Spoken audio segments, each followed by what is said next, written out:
ধন সম্পত্তি, আভিজাত্য এবং বিলাসবহুল জীবন অনেকের কাছেই সাফল্যের মাপকাঠি হতে পারে, কিন্তু বাস্তবতা হলো ভিন্ন। এগুলো সবই অর্থহীন যদি মনে শান্তি না থাকে। মানসিক শান্তি হলো মানুষের জীবনের এমন এক সম্পদ যা টাকা পয়সা দিয়ে কেনা যায় না, আবার কারো কাছ থেকে ধারও নেওয়া যায় না। এমন অনেক ধনী মানুষ আছেন যাদের ঘরে সোনার পাহাড়, কিন্তু রাতে তারা শান্তিতে ঘুমোতেও পারেন না। আবার এমন অনেক সাধারণ মানুষ আছেন যাদের আয় সীমিত, তবুও তাদের মুখে হাসি ও মনে প্রশান্তি আছে।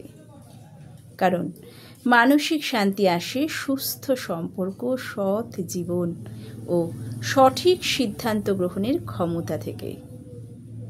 অতএব জীবনের প্রকৃত সাফল্য হলো ধন সম্পদ নয়, বরং এমন এক মনের অবস্থাকে অর্জন করা যেখানে নেই হিংসা, ভয় বা অশান্তি, আছে কেবল তৃপ্তি ও প্রশান্তি।